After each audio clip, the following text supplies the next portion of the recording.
দেশকে আমরা যদি মা হিসাবে আমরা সন্তানের কথা চিন্তা করি, আমাদের ভবিষ্যৎ প্রজন্মের জন্য আমাদের ঐক্যবদ্ধভাবে দলের জন্য কাজ করে যেতে হবে। আর সেই কাজটা হবে জনাব তারেক রহমানের নির্দেশিত এক দফা আন্দোলন দিয়ে। সে এক দফা আন্দোলন এখন বক্তব্য রাখছেন বাংলাদেশ জাতীয়তাবাদী দল বিএনপি চেয়ারপারসনের উপদেষ্টা মণ্ডলীর অন্যতম সদস্য মানিকগঞ্জের কৃতি সন্তান আফরুদ আক্তার রিতা।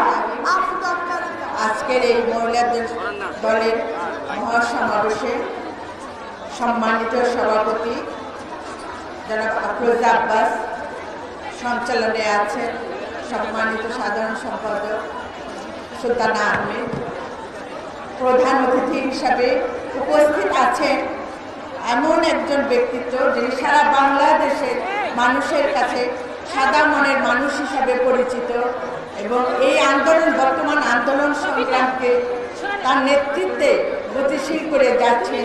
সেই ব্যক্তিত্ব হলেন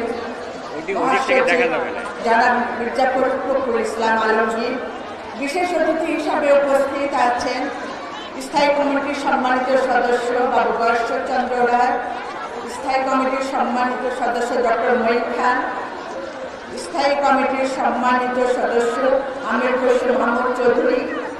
আর উপস্থিত আছেন দক্ষিণ মহানগরের আহ্বায়ক আব্দুল সালাম, বীর মুক্তিযোদ্ধা আব্দুল সালাম সহ এবং প্রধান বক্তা হিসাবে উপস্থিত আছেন স্থায়ী কমিটির সম্মানিত সদস্য এবং আমাদের সকলের বড় আপা জনাব সেলিমা রহমান সহ সম্মানিত নেতৃবৃন্দ এবং আমার উপস্থিত মা বোনেরা, আসসালামু আলাইকুম। আমাকে একটি শিক্ষিত মা দাও, আমি একটা শিক্ষিত জাতি উপহার দিব।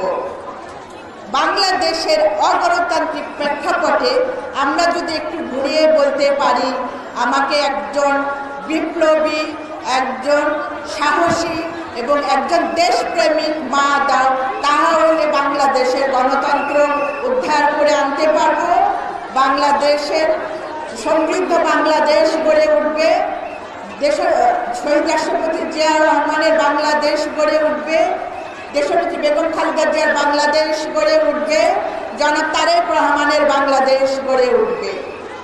সংগ্রামী মা ও বোনেরা, আপনারা সবাই অবগত আছেন আপনাদের এই নারী অধিকারের ক্ষমতায়নে দেশনেত্রী বেগম খালেদা জিয়ার বিশাল ভূমিকা আছে। আমাদের নারীদের আর্থিক এবং সামাজিক ব্যবস্থার যত কিছু উন্নয়ন হয়েছে এই বিএনপি সরকারের সময়, নারী ক্ষমতায়নে বিএনপির অবদান অপরিসীম। আজকে এটা আপনারা এটাও জানেন, এই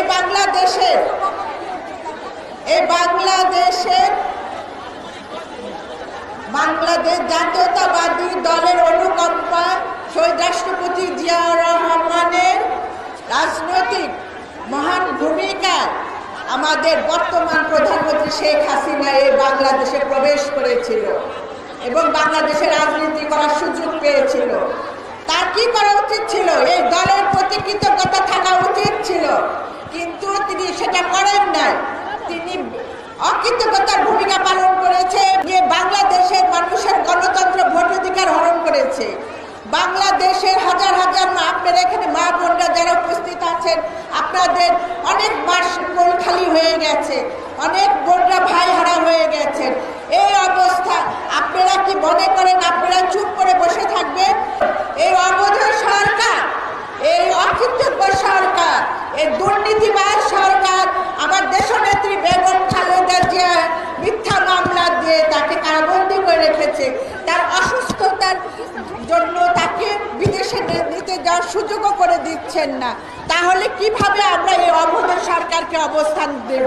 তা আমাদের মা বোন যারা আছেন, আপনাদের প্রতি আমার অনুরোধ, আপনারা মা হিসাবে আপনাদের দায়িত্ব আপনাদের সন্তানের জন্য সুন্দর ভবিষ্যৎ গড়ে তোলা।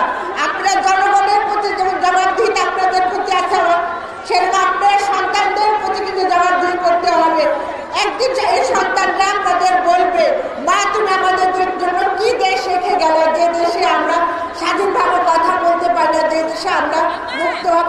নিঃশ্বাস নিতে পারি না। সুতরাং এই দেশকে আমরা যদি মা হিসাবে আমরা সন্তানের কথা চিন্তা করি, আমাদের ভবিষ্যৎ প্রজন্মের জন্য আমাদের ঐক্যবদ্ধভাবে দলের জন্য কাজ করে যেতে হবে। আর সেই কাজটা হবে জনাব